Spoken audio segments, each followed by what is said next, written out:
Fourth Hospitality Majlis Podcast. Welcome, Mr. Faisal Al Nuami. It's really a pleasure to have you here. We know each other since a while already. 2011. Yeah, exactly. Yeah. So yeah, that's actually a long time. Yeah. Time flies when you're having fun. Faisal, a very well-respected Emirati leader, distinguished career across national attractions in the UAE. Yeah, we might say tourism development, public services, etc. Formerly general manager of Ferrari World in Abu Dhabi, general manager of Qasr Al Watan. What a beautiful destination, you might say. And then, of course, also member of the tourism board of Ajman. This is where the first time we met a long time ago. So very hard welcome, Faisal. We look forward in the next 1 hour, 45 minutes to talk about your experiences and share this with the audience for them to learn one or two things from you. I hope so. Thank you, Alexander, for the invitation. And it has been a pleasure meeting you since 2011 till today. We met a couple of times afterwards, and the last time it was in Qasr Watan in my office. As I said, time flies, but we're still young. Yes. Do you agree on this? Well, we feel young. Yes, True. we are still young. And thank you, Renat, also for inviting me for this podcast today. And I hope, as you said, not only two things, as much as we can give back to the community and the whole industry. Exactly. That's what we were talking about before. This is the whole idea of this Hospitality Majlis. Give back to people who want to come into hospitality, who are already in hospitality, to learn a couple of things, or to even entrepreneurs, to a certain extent. We'll split it up into 3 parts, like usual, right? Mm-hmm. So first of all, motivation. Talk about the past, how your path and your career path came here. And let's kick off with the first question. So every Emirati family has that one story that becomes a heroic story every year. Is there a story from your early days that still reminds you why you chose to serve and build in the UAE, or why you chose hospitality after all? Yeah. Well, there are so many stories, but some of them are mainly shaped the shape of any human being. I think the story that comes to my mind, as you asked the question now, is when I finished my army service back in 1998. I left the army and then I joined the civilian people. Mm-hmm. When I applied for jobs, I said, like, we don't have any experience that suits us. Okay. Now, you take it or leave it. So I chose the lowest wage ever, the lowest salary ever, and the available job at this time was a clerk in Etisalat. Yeah. Mm-hmm. Collecting cash and sending telegraphs all over the world. It was a very, very complicated job at this time, which replaced by emails and everything now. Yes. However, it was like the dream job for someone like me who is almost 19 years old and I need a job. Yeah. But I said, no, I need to find a way to find my way in the future. So I went to the Higher College of Technology, told them I need to study. Yeah. Unfortunately, you are too old to get into the college. However, there is a queue you have to line in, and then if you get the chance, please welcome. Some and that kind of was a waiting list, or correct. Yeah. Okay. So I've been in a waiting list for almost like 2 semesters, and then all of a sudden I was sitting in my desk on Friday. It was a weekend. Yeah. A gentleman came, without mentioning names or nationalities. He was a very, very nice gentleman, like an angel came to me, just serving me. I would say. Exactly. He was British. He was British. It's good to mention. Yeah. When he approached, I said, "Yes, sir. How can I help you?" And he said, "Like, okay, I need to pay my bills." He paid his bills. How can I help you anymore? He said, "Okay, where did you graduate from?" I said, "Like, I didn't graduate yet, but I'm willing to." He said, "There is no way. The way you talk, the way you welcome me, gives me the indication that you're well educated. How come?" And I told him the story. Okay. It's like, I'm a teacher in the HCT. I would love to help you. Yeah. I didn't believe him at the end, at the beginning. And then 2 days later, I got a call from the HCT in the early morning saying, "Faisal, you have an interview with the academic advisor. Please come and visit." I visited them. I did the test. I passed. But I didn't know I passed already. So when I went back to check my name in the list after 2 months, I didn't find my name. Okay. So I left like very sad, disappointed. And then after 1 hour, I got a call and said, like, Faisal, where are you? Why didn't you come to the college? I came to the college. My name was not listed. They said, no, come to my office. I came to his office. I said, sorry, you didn't make it. We apologize. We tried, but it didn't really help. Yeah. So, okay, that's fine. At least we tried. Yeah. But he said, you know what? You passed with Extension. correct. And he said, I only have one rule for you, or one, I would say, one deal for you. Yeah. Okay. You cannot get to the college to get your CD, which is diploma or higher diploma. You have to get your bachelor degree because the way you performed in the test was very high. I cannot accept you with lower classes. So you have it. And they said, are you married? I said, yes, I'm married. I said, do you work? I said, yes, I work. And he said, like, what are you going to do with your job? I said, you know what? I will quit. I just need to. He said, this is the second deal. You cannot quit. You have to be in your job because you need to feed your family. Yeah. Yet you need to pass every single test with A+. Okay. Nice. I took this as a challenge. I did my degree in 4 years' time. During this time, I had 2 kids. Okay. Fortunately, the 2 kids came on the finals. Both of them. Yes. Yeah. It wasn't a good feeling. Yeah. I wanted to be with them. I wanted to do my exams. Of course, but I managed. But again, what doesn't kill you makes you stronger. Right? I graduated with distinction with honor. Yeah. Nice. So it was a good story. That shaped me very well. Okay. And that puts me into like if you did this the hard way, you can do it Correct. with everything else. Yes. So this is the story. I think everything afterwards easier. Will be easier. Looked easier. Oh, well, I thought it would be easier. I thought because I took everything serious since though, it wasn't easy, but I enjoyed. I enjoyed the journey. I wasn't looking at the destination at the end of the day. It's the journey. Enjoy it to the max. Once you finish the journey, there is another one coming in the way. That's why. What was the I don't want to say the feeling or that gut that you. What did you overcome? Okay, first of all, financially, maybe yes, but what type of strength did that give you? That experience. First of all, patience. Okay. Everything comes with patience. Second, don't give up on your dreams. My only dream at this time is to have my education. I have my qualification. It was like a dream that cannot be reached because I tried so many times. I didn't fail, but I didn't get the chance. But when I got the opportunity, I didn't give up. Hesitate and neither to go. I went through. I wanted to sacrifice my job. He said, no, keep your job, but you need to put extra effort. One of the things that I still remember, I don't know how did I manage this time is I didn't have any annual leave for 5 years in a sequence. Wow. Yeah. I didn't have a single weekend. Even in Eid or I have to work with my type of job at Etisalat at this time is to have 365 days a year.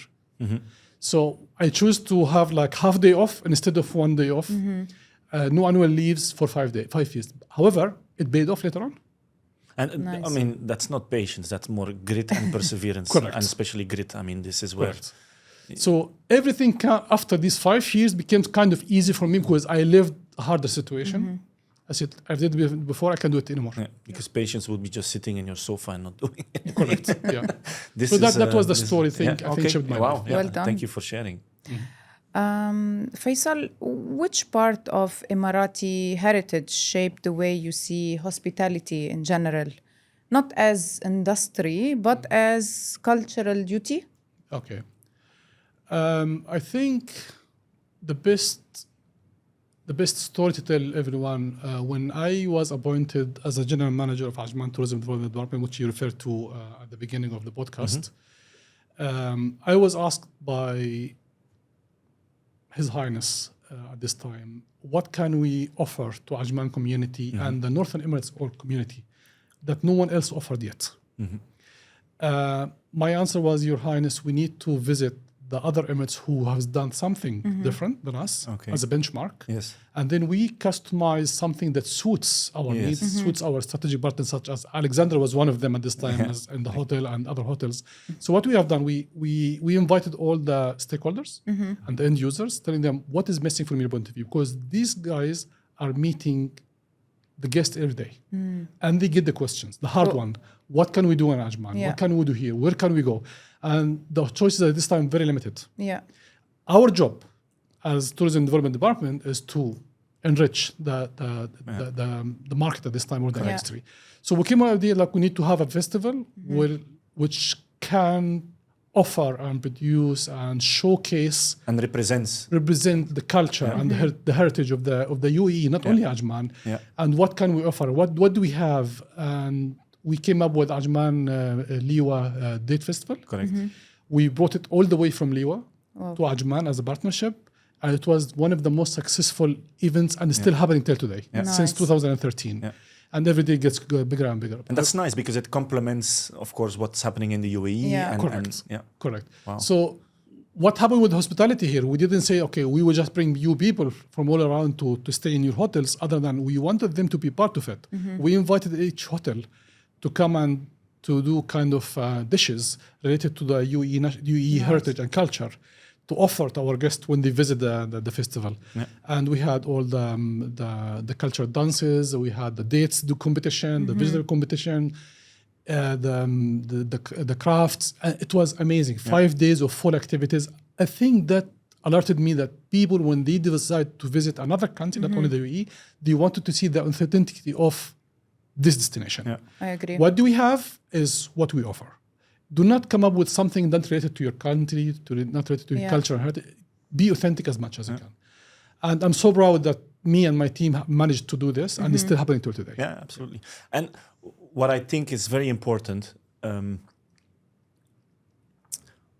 before your time in leadership and corporate roles, etc., right? If you see what you have achieved and what you did, and exactly that specific example now of Ajman, I would feel there's an entrepreneurial instinct in there. Something that in your mind, I want this, I want to do it. That's the timeline. Let's get it. Is there anything that because indeed you started to build, you start to create, you get that all done? Was there a moment that that woke that spirit up, that entrepreneurial spirit? Because I'm now thinking of the time where you tried to with HCT, etc. But was there somehow a Kickstarter to that instinct? It is. Specifically when I was in Etisalat and I moved to Emirates Post.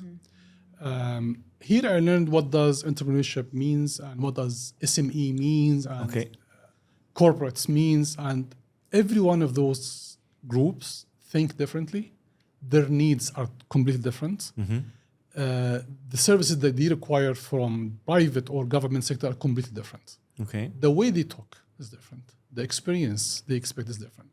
So when I put myself in the entrepreneurship category or mindset, I said, these guys are struggling to deliver their message to the private sector or the government sector. However, the government sector at this time was thinking, okay, how can we do to support these guys other than giving them money to set up their business? They started with giving the money. But it didn't work. Easy way. It didn't work because all what they need is to apply innovation, because coffee is a coffee. But the way you deliver the coffee, the way you make the coffee, the way you serve the coffee is, of course, the way differentiate you than others. Of course. And here we started to think about innovation and how can innovation support entrepreneurs. Innovation doesn't come from a young generation, it comes from the government. They need to adopt innovation and excellence in everything they do, where the entrepreneurs take the opportunity to start thinking in a different way. How can I do the same thing, but in a different way? So here I applied everything that I learned from what you saw before. Correct. Exactly. In the industry. So tourism is tourism. And here comes the idea of infographic I told you about. Yes. Okay. So you didn't really to record this part, but now we know. Okay. Let's define not hospitality. I will be biased now because hospitality is one of the things that I look after as a tourism guru. Right? So tourism for me is not only hotels. When I ask myself or Alexander or Renata, what is your next destination is going to be as a holiday? The first thing that comes to your mind as a human being, can I get there? Because if you can't get there, you can do anything, right? Yeah, exactly. So you think how far is it? Also, correct. do I have visa? Correct. So I'm lucky. can I get there? Yeah, you're lucky. Me as well. Anyway, so can I get there? It means in the tourism industry mindset, which is transportation, either ground or Air. sea or air. Yeah. Does it? Yes, I can get there. But can I get there with my lifestyle? I only travel business class or first class. If not, that means should I sacrifice or not? Yeah. So the first question to your mind as a client, as a guest is, how can I get there? Take the box. Yes, I can get there my own way. Then once I arrive, here comes the second pillar. Where can I stay? Hospitality. Yeah. Right. Do they have the hotels that suits my needs, suits my lifestyle? Or not? I always stay in 2-star hotel. I don't really care about 5 stars or the other way around. Do they have the options? Yes. Does it meet my budget Yeah. or not? If everything is good, take the second box. Then I arrived. I find my hotel. What can I do? Yeah. Here comes the entertainment, which is the third pillar of the pillar. yeah. Because if you went somewhere and you can do nothing other than sitting at your hotel, it doesn't mean anything, course, right? yeah. So yes, there is multiple options I can do there. Part of them, which is looking at the culture and heritage of this area and the history, museums, and then we have the concert, whatever, you name it.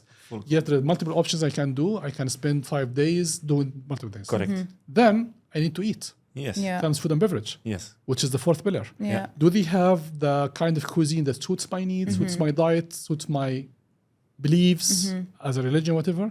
Yes, done. Then here comes the last question. Which is the aha moment, because I don't know what you're about to say with the fifth one. Well, Halal, he means. no, halal is, which is part of the food Yeah. and beverage, Food and right? beverage, Yeah. exactly. But the last one, which is the most important one, and we'll take you to the first question again. Is it safe enough? Security. Yeah, there we Security. go. Okay. Right? If it wasn't security, you will uncheck all the Exactly. Yes, 4 boxes. exactly. Yeah. But however, it comes at the It's end. the pinnacle. Yeah. It's Yeah. the one that Correct. surpasses all the other ones. So now, these are the 5 pillars. How can we be innovative enough to make sure any guest, before he think about the destination comes to his mind Yes. without going there and doing the research. And here applies the AI and innovation and being ahead of time to think, how do you think? Yes. To take a decision, should I go there or not? Yeah. Earlier, we took like 1 year to plan our annual leave for next year, but now it takes like A month, 2 weeks. Yeah. whatever. But now the question, how can we make it even in a blink of an eye? Will we get there? Yes, I think we will do. If you read the future, if you know what's happening tomorrow, if you know how does the government invent and invests and ensure that AI applies in everything, not only in Bitcoin or crypto, whatever, or there's finance, other- yeah, it absolutely. applies everything else. 100%. Yeah. Okay. Very clear, the 5 pillars. Yeah, noted. We'll show that on the infograph. Please. Growing up during the UAE's fast transformation, what inspired your motivation to contribute to the nation's development? Well, when we look at the story of the UAE, likely, alhamdulillah, we are now 50 years old country. It is a still young country, Yes. but what we have achieved over 54 years is unbelievable. Yeah. The whole world is on us. We cannot be slower than our government. We have to try to be as fast as they are. Yes. We are not, but we are getting there as individuals. That's why every one of us as leaders in the industry who has something to contribute with, we have to think the way the government think. Yeah. We have to think the way the private sector think about how can we build this nation and how can we maintain the achievement that we have done and to take care of this achievement. Here I'm coming from. I cannot be slower than anyone else. But how can I do this? By keeping myself up to date Okay. with the knowledge, technology, what's coming in the future, what kind of opportunities can we grab without losing any opportunity. Sometimes the opportunities doesn't make sense to you today, Yeah. but that doesn't mean you let it go. Yeah. You take it, make use of it, keep it in your pocket. Once applies, you are ready for it. And here comes an advice for everyone who is in this industry, specifically the tourism industry, Yeah. not the hospitality only, just the tourism industry. Listen, everyone. Well, very interesting number. Just I want to share with everyone. 61% of the global GDA comes from the service industry, which includes tourism. Tourism. If 61% comes globally from this industry, what does it mean to you?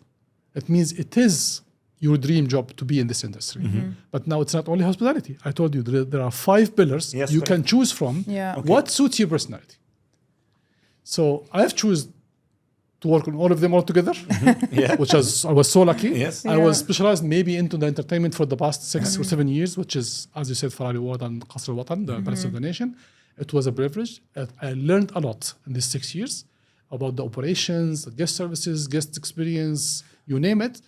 However, there are so many things that you can get yourself into as a job for the future to be a leader in this industry. And without you maybe knowing it, but the very first job you had was the 5th one, Yes, security. correct, correct. As His Highness said, when you wake up in Dubai, you should run Of course, Yes. of course. You can't go slow. to be on the speed of Correct. Dubai. Yeah. Yeah, correct. And it applies to the whole country. Yeah, Dubai is one example. Maybe His Highness Sheikh Mohammed bin Rashid said it by himself, representing Dubai. But if you look at this, it applies to every single element in the country. Yeah. If we're looking at your career growth, Faisal, of course, we're not all born as leaders, or some people are, but however, you built this up. Was there one person that you looked up to or that shaped your... of course, it's a continuous path, it doesn't stop, but that little Kickstarter person or somebody, and maybe the reason why you looked up and gave that spark of also becoming a leader or a Yes. future leader. Yes. His Highness Sheikh Mohammed bin Zayed Al Nahyan, the President of the UAE. Okay. He was my first leader ever. When I joined the army back in 1993, Yeah. he was the chief of the army. And he was always there looking at him, reading his quotes, listening to his speeches. When he became the crown prince, he had a different story, different lifestyle, different personality that we never see in the army. And then when he became the president, it became like a complete picture for us. Oh, wow. And an inspiration for every young person, not only Emirati.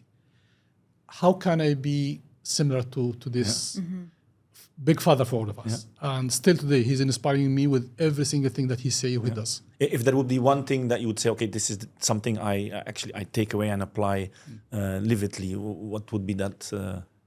The love to this nation. Okay, Yeah. If you stop loving, you stop caring also, Correct. and then but he never stopped loving his people. I'm not saying not UAE nationals. People means everyone who lives in this nation. It is his people. He's loving them. He's caring with them. He cares about everyone else who loves this country as well. So loving is the only thing that we need to give. And it's difficult, by the way. It's difficult to keep loving someone Yeah. from your heart. So if we would be applying this to anybody who's now in hospitality or entrepreneur, etc., but indeed, whatever you do, if you care and love about the company or the Correct. leader that is Correct. there, Yeah. and keep on, that is an inspiration for people that are working Correct. with you, Yeah. above or under you. Okay, interesting. I feel the same when I travel and come back to Dubai. The moment I step in the airport, I feel, I miss Dubai. There's nothing like Dubai. You feel the love. Correct. And you compare your experience with the other destination with what's happening here, Nothing like Dubai. Uncomparable. right? All right, let's move to the second part.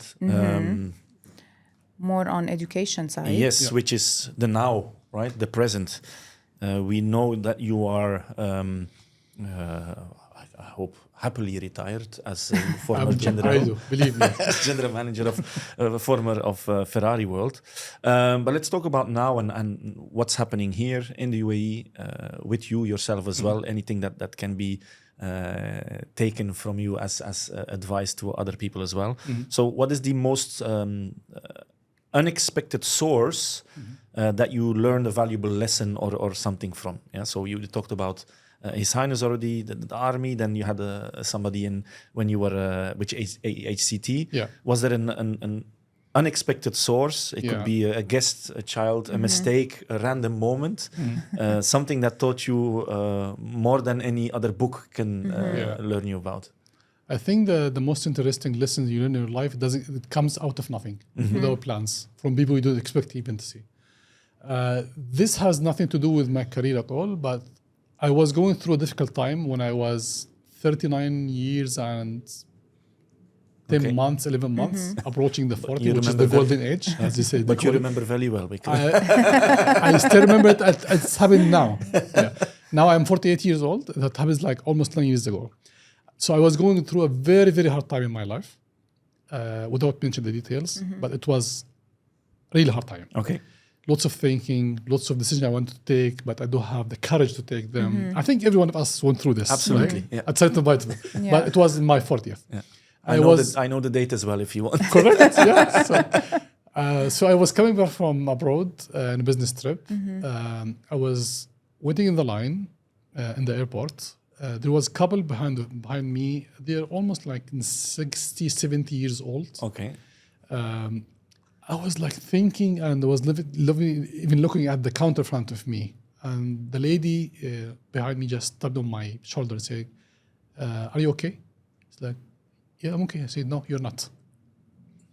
I don't know who is she, and out of nothing. And then she started talking to me. Talk to me. As if she was like a psycho doctor or something like this.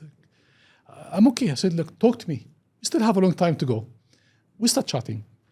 I told her, like, I'm going through some hard time, but I don't want to talk about it because I really want to forget what's happening. Yeah. And she said, "You know what? How old are you?" I was like, "Almost 40. Okay, it's the time that everything comes together and goes together, and your life will change. Wait for it." It's like, "For how many?" He said, 2 months. Yes. She was right. Yeah. Wow. Again, patience. When I was 40 years old and 2 weeks, my whole life went upside down in a good way. Wow. Suddenly, out of nothing. I didn't plan for anything. I didn't do anything. But God wanted me to go through this hard time to see how, as you said, how patient am I? How positive am I? How do I thank Him for whatever He's giving me or not? And then everything changed to a better way. I became a different person. I became a different personality. I said, okay, what happened before this age was kind of building my strength. To be a better person with it. Then I became a completely different person, looking at life in a different way, looking at my health in a different way, the way I talk, the way I act, the way I support people around me, the way I listen to my team. Earlier, I used to look at my teams as tools other than human beings. Okay, it's the same. In P&L organization, unfortunately, most of the leaders look at their teams as tools. A resource. Or a resource, right? As you call it, human resources. Yeah. But once I step to the 40, I look at human as human, regardless. Who is she? Who is she? Who is he or she? Yeah. I don't look at religions. I don't look at colors. They all are the same for me, but they're all human and they are here for a purpose. First one, they are here to feed someone. They are here because they love someone. That's why they're sacrificing their time, their health. Don't put too much on them. Yeah. Lead with love and the results will come towards you. Since that time, I became the leader who am I today, who people admire, hopefully, and ask me for advices from time to time because we think you're the right one to inspire us. Yeah, it's like changing from human resources or just call it talent. It's true. We never know what's happening in their day, in their mind, in their family. Yeah. Okay. How are you educating yourself today to stay ahead in a hospitality landscape that's becoming more competitive and experience-driven? I'm retired since April 2020. He knows the date also. 1st April. It's not April Fool. Not a joke. But I never stopped learning. Every day I read something. Nice.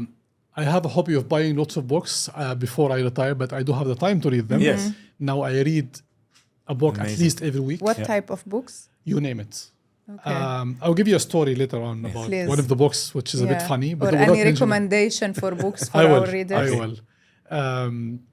I think that the book I'm reading right now called Unreasonable Hospitality. Okay. Yeah. I think you should read it. I will. Yeah. But reading and meeting people like you, accepting invitation as Alexander has invited me. Believe me, I'm learning from you more than I learn from myself because some of the questions that you ask, I didn't even notice I have done things like this. I almost forgot them. So you're reminding me, okay, I think this went wrong. Now I should fix it. But anyway, learning, accepting invitation, attending shows, competition, conferences, talking to professionals like yourself, Meeting people in general. correct, Yeah. networking. Yeah. It gives you everything that you need to know about the industry ahead of time. Yeah. Once you stop talking, once you stop gaining knowledge, you die. Correct. You die as not as a soul, but as a knowledgeable human being, Yeah.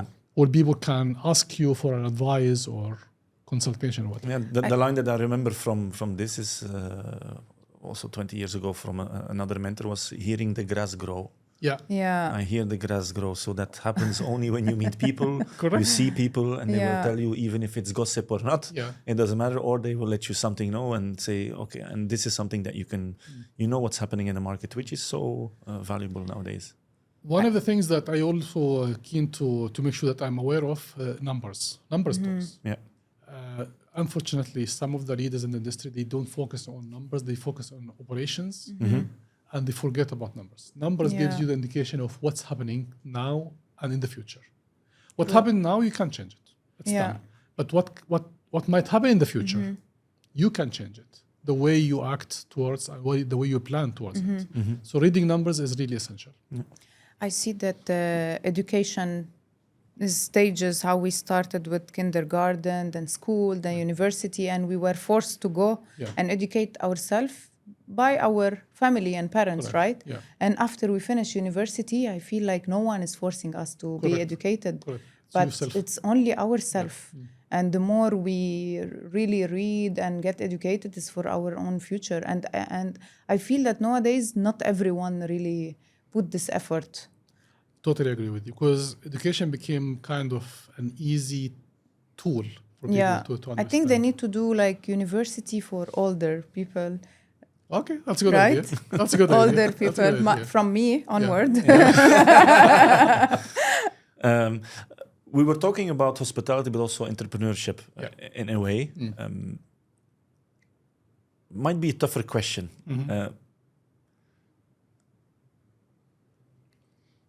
Entrepreneurship is not only for startups, I feel, and I feel it in my own experiences now as well. But how did you bring that entrepreneurship into and thinking into government, tourism, and the destination development itself, right? Because at the end you might think, well, there's a vision, I will need to just follow what's there and that's it. But you have set some of those visions and entrepreneurial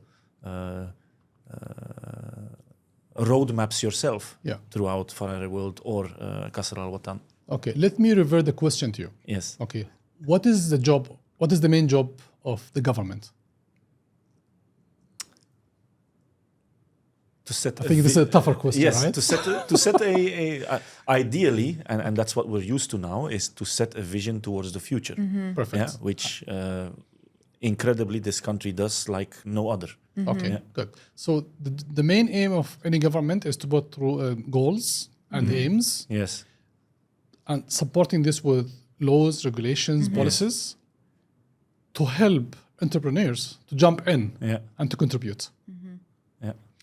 Once the entrepreneur comes in and to contribute with their ideas, they will need someone else to support them. It will never be the government anymore. Yeah. The government doesn't inject money into the industry. They tell them the private sector, which is businessmen who have billions. Yeah. We have an idea. We have policies in place. We have goals to reach, and we need you as a businessman to inject your money Within that framework of And here comes the government entrepreneurship mindset. I need to understand, how do they think? What do they need from me? And what does the private sector needs from me as well, to put all of them together to achieve this goal. So policies, goals, and rules, regulations, private sector ready with the money, entrepreneurship coming with the mindset and hungry to do something in the industry and put them together, magic will happen. And how did you personally kind of moved within that framework, or you said I'm proud that I moved a little bit to the left and the right within the framework, which might have not been the road straight ahead. I will tell you a project that you were part of it. Yes. Back when I was in Ajman. Remember when I was appointed back in 2012 and there was no classification system in the city, Yes. right? Correct. Here we thought about how can we use the entrepreneurship mindset and how can we think the way you think as a hotelier without putting extra Burden or extra budget to burn whatever. However, we need to fix this issue, right? Yeah. So we invited every single strategy partner, every single end user in the same table. Okay, guys, this is our problem, not my problem, not your problem. It is our problem. We need to fix it together. I cannot force you to do it, but I need you to tell me from a private sector mindset, how can we serve you to do better in the future?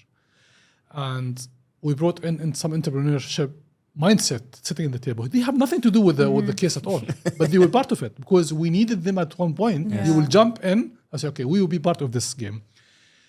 It took almost 6 months to come up with this project. At the beginning, there was a resistance. Everyone wants to stay as is because it was a comfort zone for everyone. However, the 5-star hotels were suffering because we cannot sell our product while there is no laws and policies in place. So once we had like one kind of agreement, we established the project, done, everyone applied, we killed some dogs. Yeah. On the way. Good, on the way. But we got some good names coming to the city. Yes, correct. Once the good names came to the city, the reputation has been fixed, and that's it. Yeah. So we should think in a different way. Think from an entrepreneurship mindset, think from the private sector, and be the government who govern and drive the laws and regulations to get to the right direction. And this is where you made a significant change indeed. And then I'm thinking, okay, is it entrepreneurship? Then you have people saying, is it thinking out of the box? Fine. But if you do any job, and I think that's also for the audience or the people who are now working hard on building a career, if you have any job and you feel or you act as it would be your own, and you take that with you, you're going to achieve so much more. Correct. Yeah. Which is then even going a step further, like you said, loving the company that you're in or loving that mission and that vision. You get much further. Okay. Moving to generations, as you know, we have the millennials, the Gen Zs. Nowadays, if someone is born 2025, it's called beta generation. I'm completely confused now. Luckily, this question is not for me. How do you balance global hospitality trends with the need to protect and showcase Emirati authenticity? Well, I think this topic is a struggle for everyone who's working in the industry, not only myself. But however, if you really love your country, if you really love your culture, if you really understand the history of the place that you belong to, you will be easily protecting this and showing case what we have to the whole world. And alhamdulillah, thanks God, I love my country, I love my culture, I love my heritage, I love my history. And that's why I keep pushing as much as I can. We do have so many things to show to the world. We don't need to fake up some things to impress people. Yes, we should provide as much as we can of variety of entertainment, experiences. I totally agree, because there are some people who are not interested even in the culture and heritage, yet they still need to be served.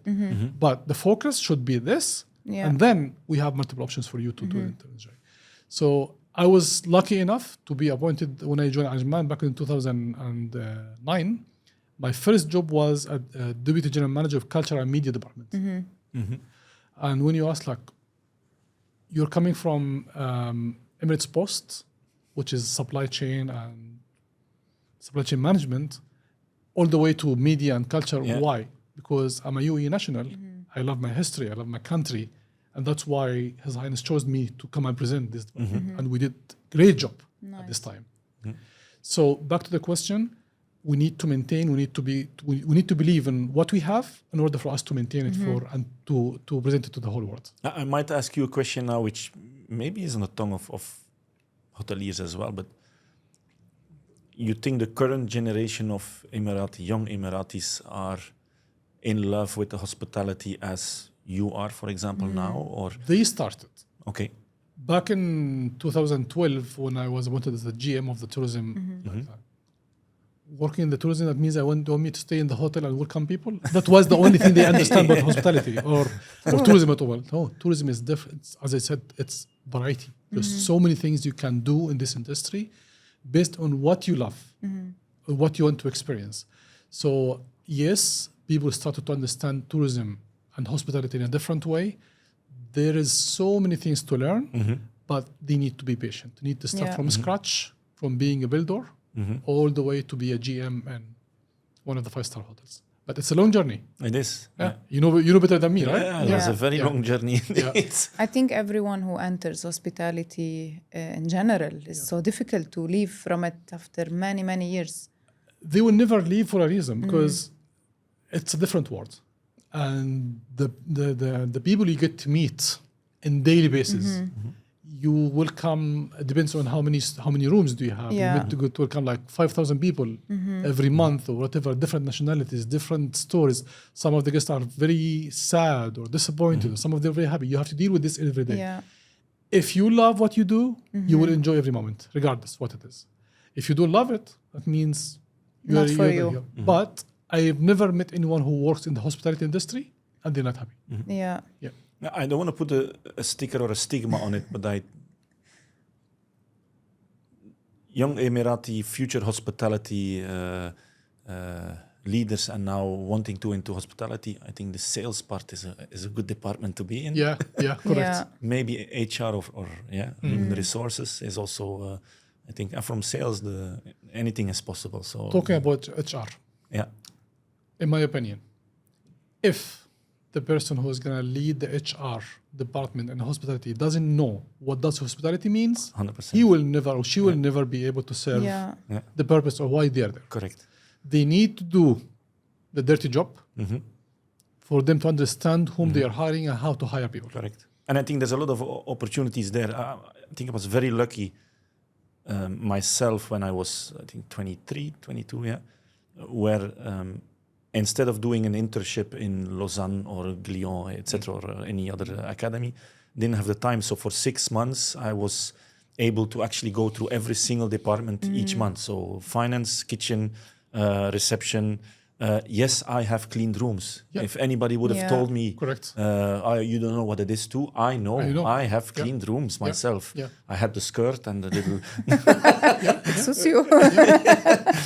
with a little crown. No, but I cleaned rooms, so I know what it is. But indeed, it was a shortened version of 6 months. But nobody can take this away, right? Correct. So I've done it. I know what it is to be there, and then you choose your own path, which is kind of a short internship as well, but it's very valuable. I wish every single HR director would do the same.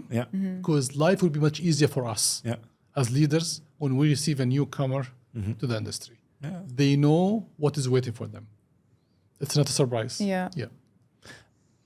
You had, moving forward now to more leadership, you had a team working with you, for you. You grew from you grew towards being a leader for a lot of people. What's your stake on leadership in general for you? What does it mean? Well, a leader without people who believe in him, is not a leader. He will never reach anywhere. He will never get to his goals. He will never be able to deliver because he or she depends on the people following him. I wouldn't say under him, following him or going side by side. However, without empowering people, delegating them, giving them the training they need, telling them, being part of your vision, not isolated. They have to sit with you on the same table, writing or drafting the plan together. We are here, we need to get there together. How can we do this? And what is your role, each one of you? Once we defined Alexander's role, Faisal or Renata's role, what is missing in Renata as a gap analysis? We said, okay, this is what's missing with you. Let's make you strong enough before you start this journey. Once we make you strong enough and we delegate you and give you the empowerment, I will just stay up to the mountain, look at you from an iPad, give you all the space, I will let you do mistakes because this is another issue. Some of the leaders or some of the people who name themselves leaders, they don't allow mistakes to happen, which is totally wrong. We learn from our mistakes. I agree. Is there a mistake that you remember that you made maybe in leadership? Because I can tell you a lot that said, okay, wow, I need to shift change. This is a wall. Let's go over it and move forward. Of course. I'm a human being. I need to make mistakes to know that this is a mistake and to learn from. Yeah. Without mentioning entities, without mentioning names, Yeah. I was in a position, Yeah. a leader who takes care of a big entity. I sit on a table taking decisions without even asking people about the history or the background of this issue. Go and do 1, 2, 3, 5. One of them said, can I say something? So no, you can't say. We don't have time to do this. It was a mistake. Yeah. I say, we'll do it. They did it. It was a big mistake. It was a disaster. I took the blame. Yeah. But because I took the blame, I told them, it is my decision. Yeah.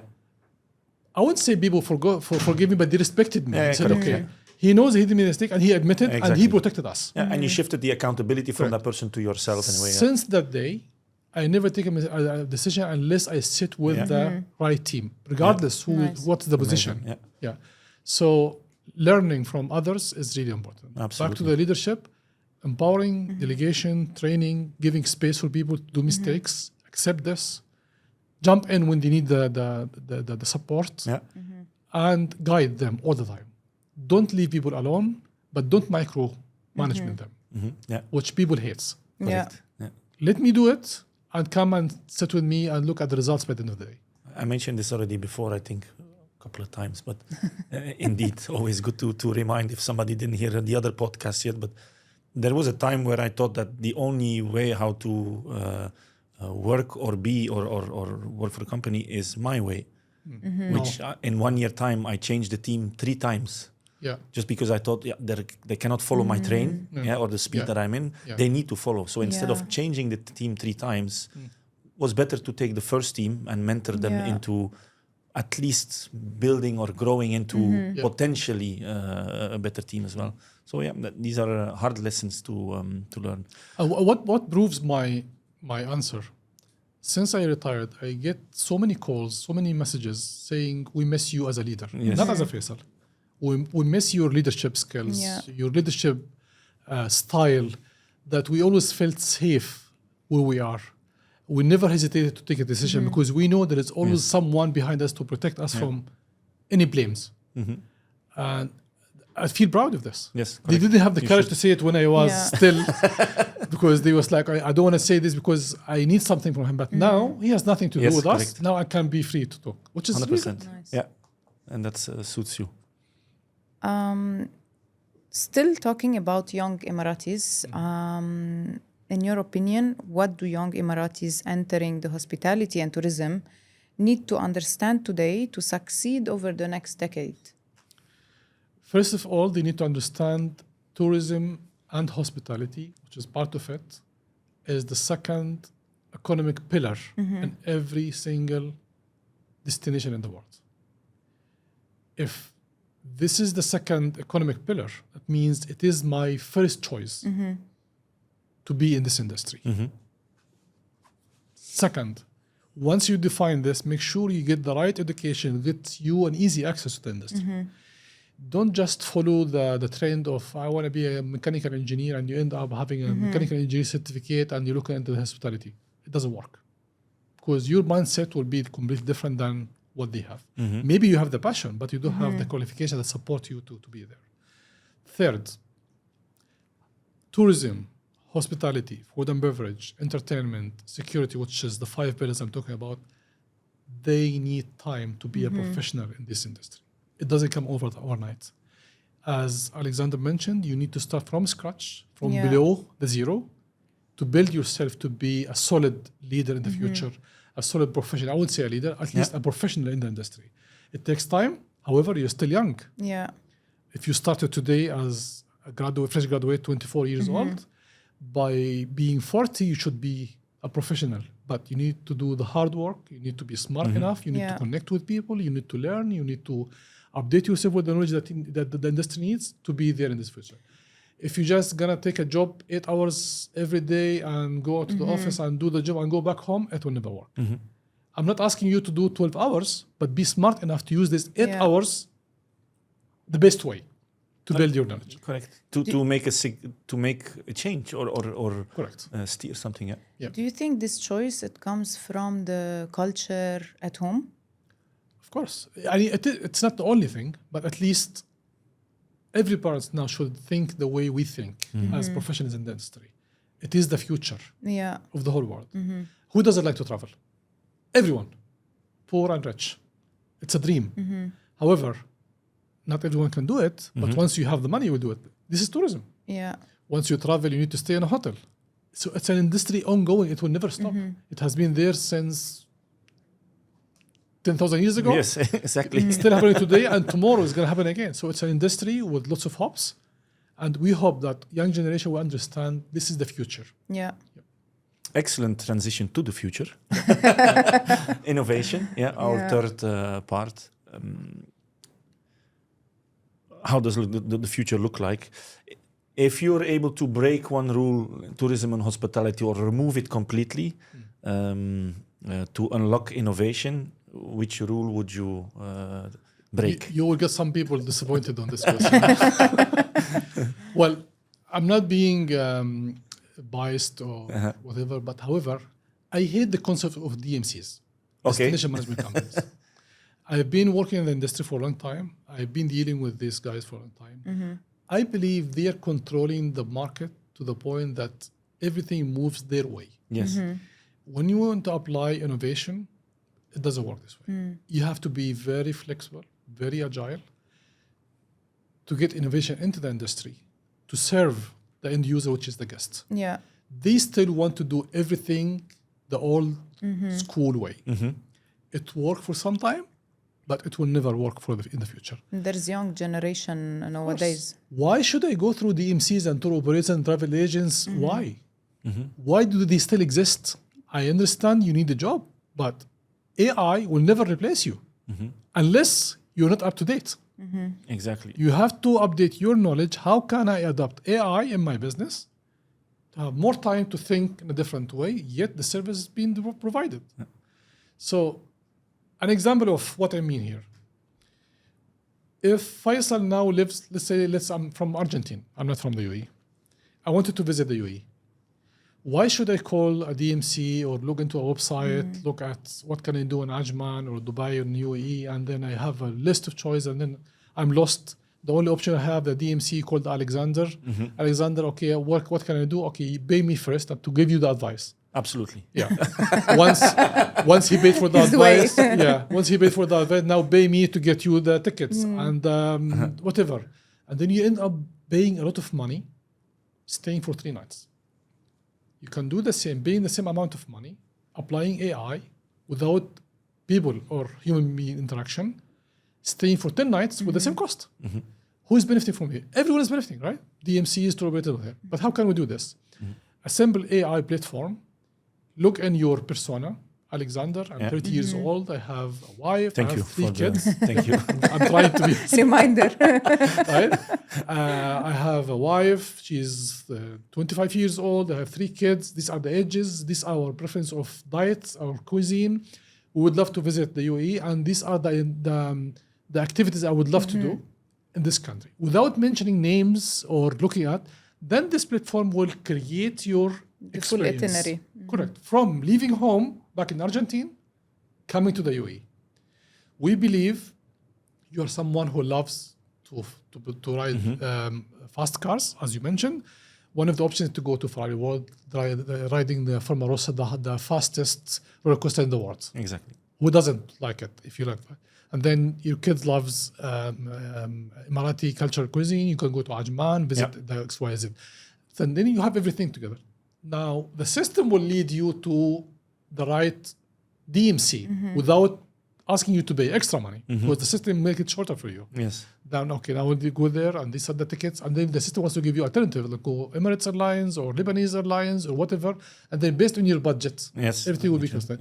When can we see something like this to replace the existing of the DMCs to operators without the hassle? So all the DMCs and travel agents who are listening now, Don't hate me, first please of all.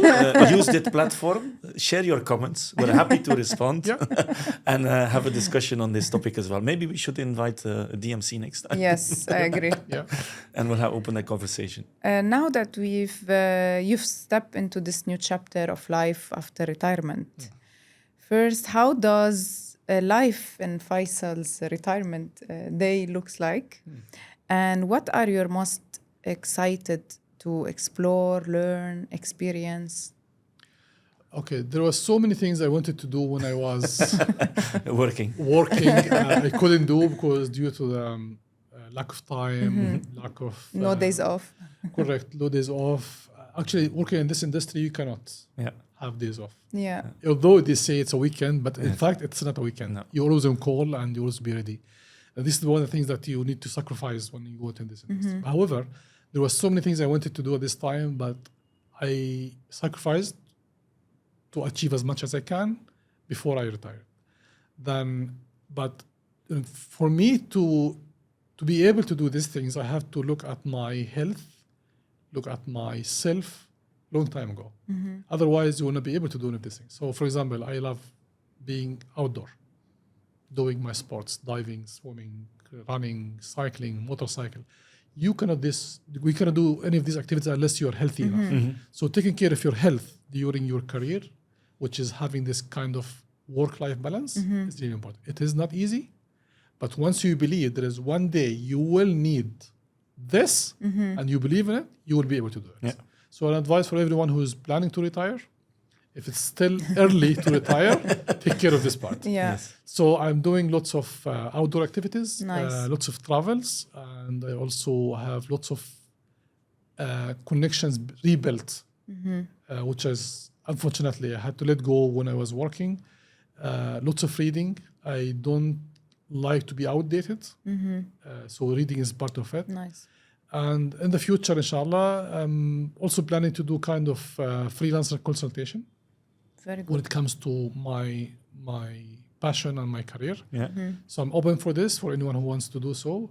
Right now, I'm doing this free of charge for anyone who reach out to me through LinkedIn. Amazing. I love your leadership skills and style. I would love you to be my mentor. I do this because I used to do it with the universities Exactly. before. Yeah. And it gives you a good of gratification. Correct. And yeah, absolutely. So this is what's happening now in my life at the moment. Yeah. So feel free to share anything through Faisal's LinkedIn LinkedIn. profile of Correct. ours. We'll share it. I'm sure he's happy to help you anytime. UAE keeps on redefining what's possible and tourism, innovation. Again, this morning I saw what Dubai is doing with the World Tetris Championship in the frame. Incredible with drones inside. So they keep on reshaping this. What's the next major shift that will shape how people live, travel, and create? I think applying AI. Yeah. It is the only option. There is no other options now Yes. in the whole world to think of. Yeah. However, innovation comes before AI. If you are not into the mindset of innovation, you will struggle in few years' time. It's time for you to think differently. It's time for you to sit with professionals who knows the importance of AI and start applying this now. There is so many stories of companies who didn't think about innovation. Kodak is one of them. Yeah. Where are they now?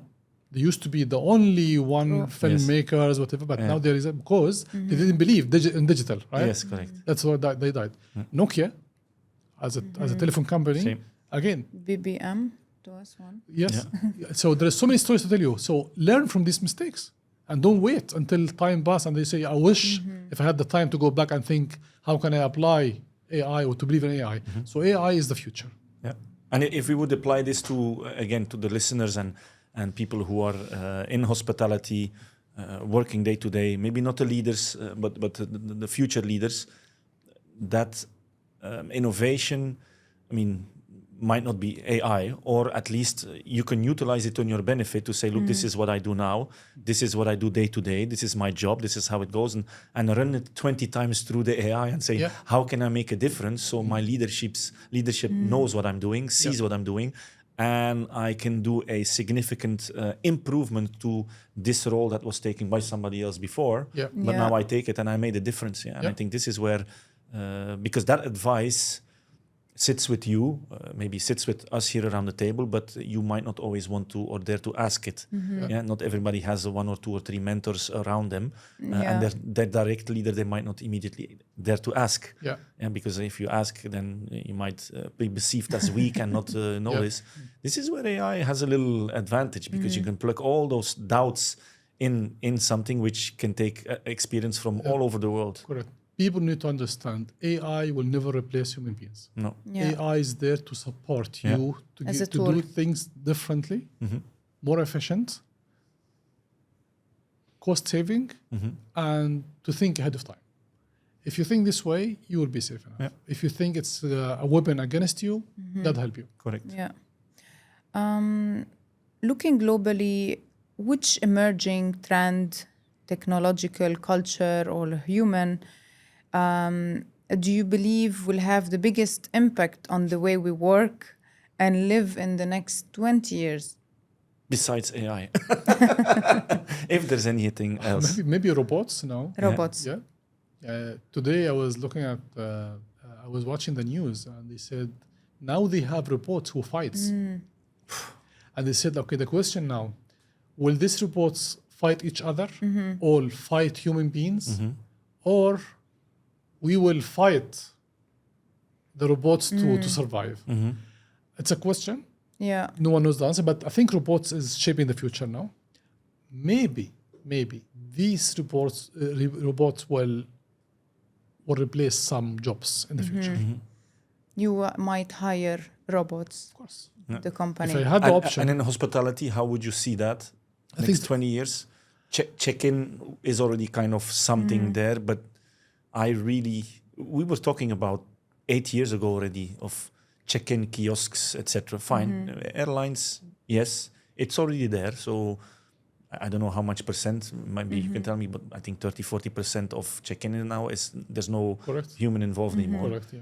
But I still feel hospitality and hotels is some way different. Yeah.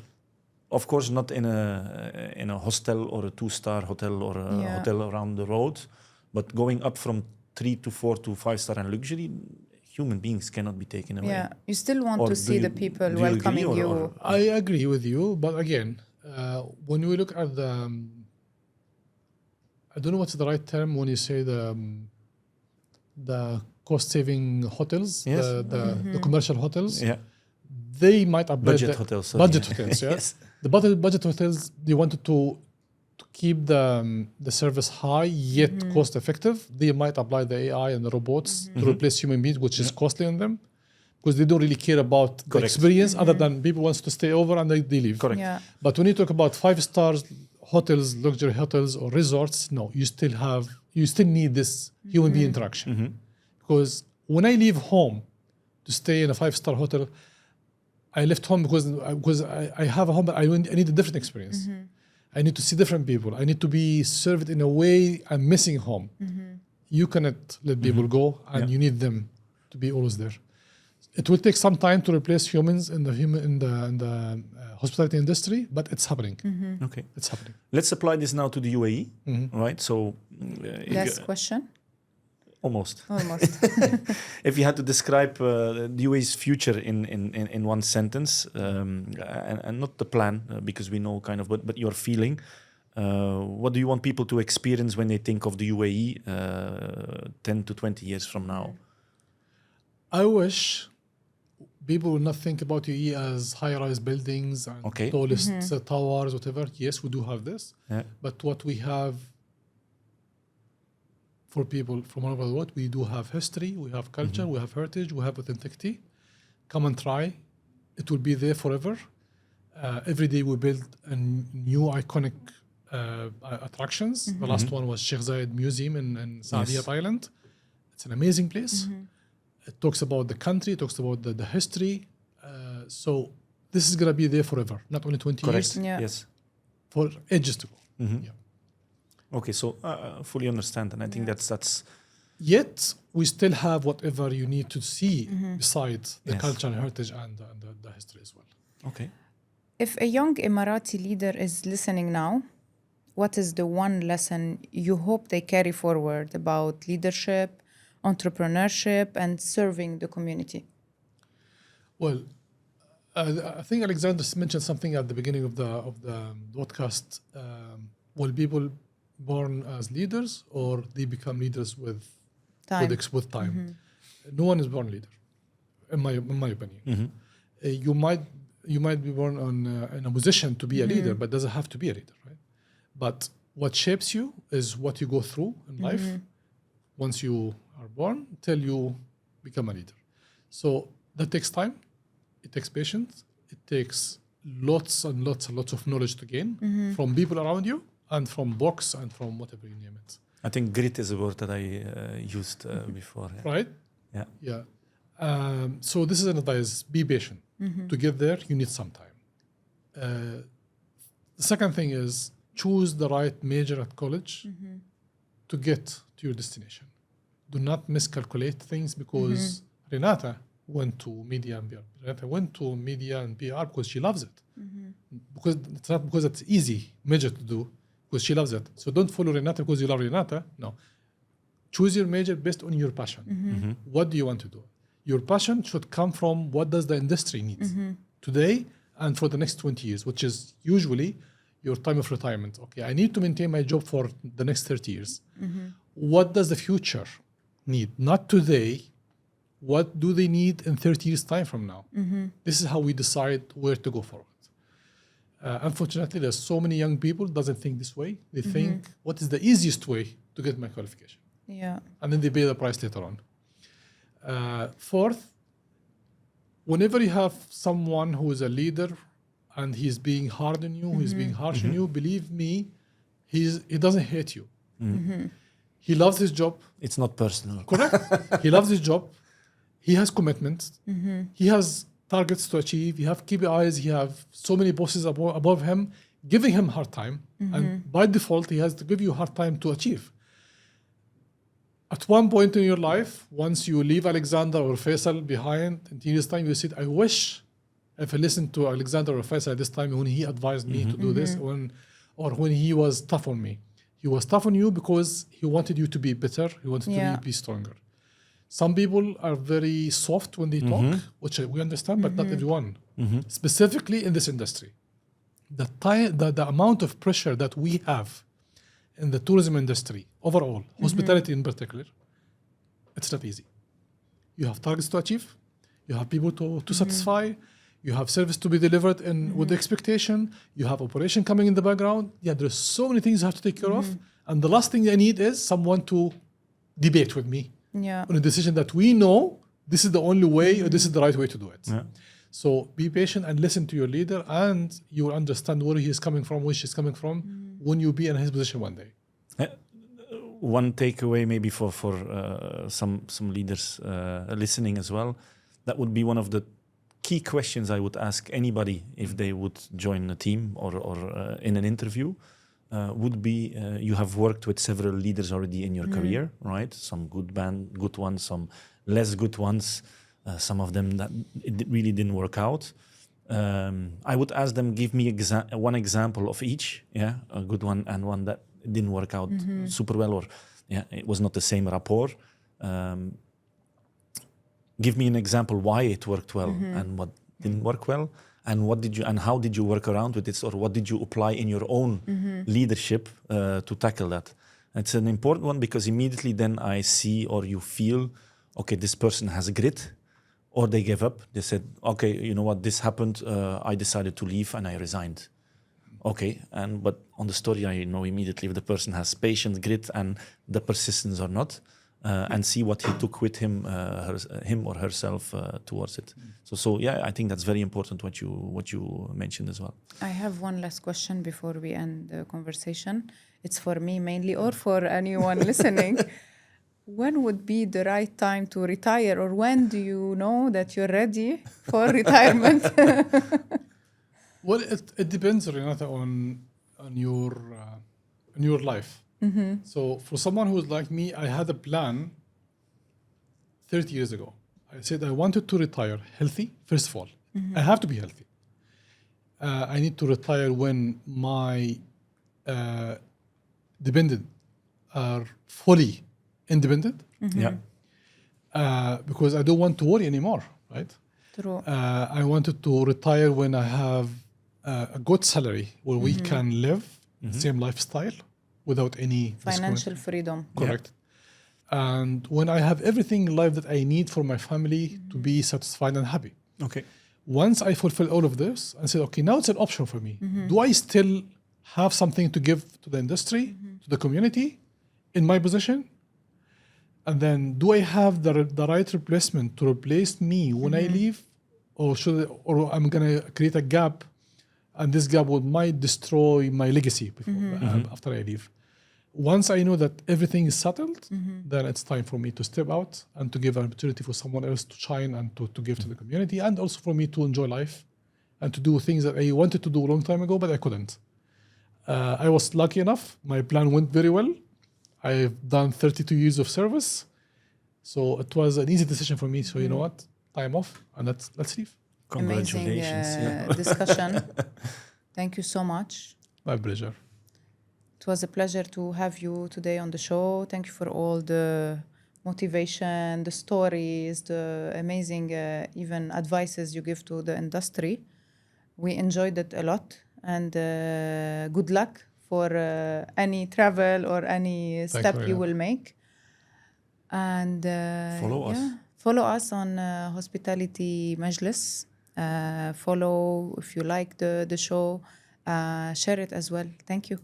Thank you, Renata. Thank you, Alexander, for the invitation, and I hope everyone will love what we have discussed today and we shared with you guys. Absolutely. Thank you, Faisal.